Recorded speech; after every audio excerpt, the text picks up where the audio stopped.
that the peaceful protests are planned for Wednesday, Thursday, and Friday this week are on, as earlier declared by our leaders.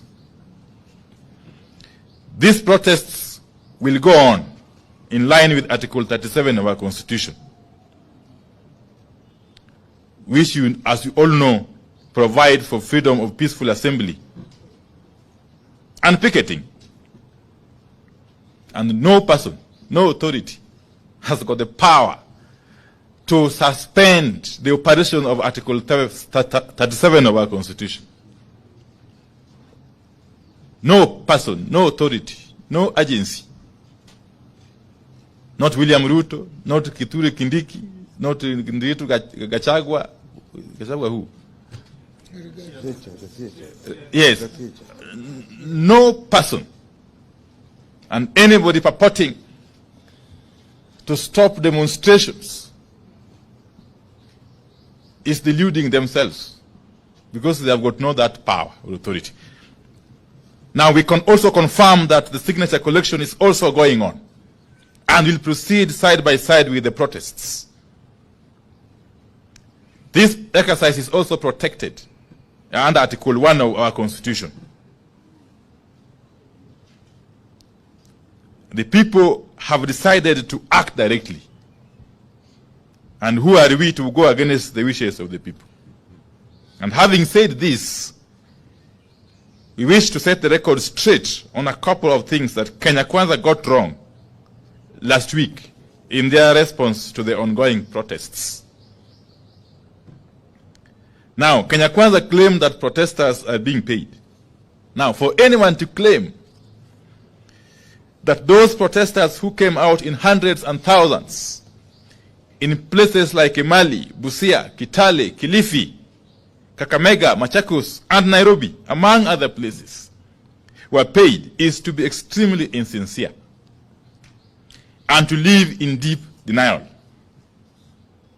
And that should worry Kenyans. A regime in denial and deep slumber is a very dangerous regime. And Kenya Kwanza is one such regime, as we all know by now. Now, we are shocked at how fast Kenya Kwanza has lost contact with the people and how they don't understand what Kenyans are going through. Kenya Kwanza claims that the protests are not about the cost of living. In their view, the cost of living is not so high as to warrant protests. That is how a regime that has abandoned people's agenda thinks. And Kenya Kwanza is obviously one such regime. Because Kenya Kwanza does not seem to understand or know how hungry and angry Kenyans are.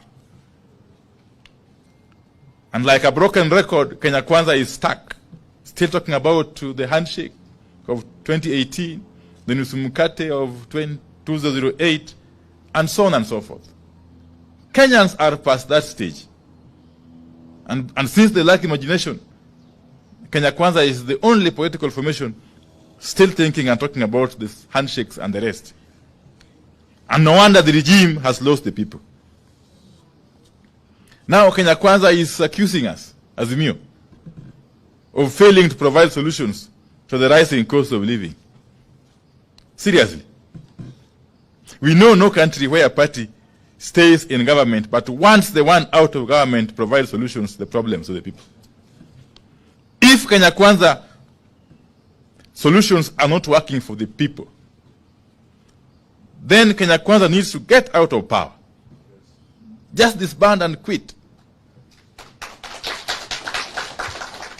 Across the world, responsible leaders and regimes admit failure of their policies and quit in the interest of the nation.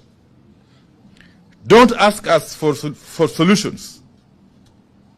Quit and pave way for a regime that has solutions.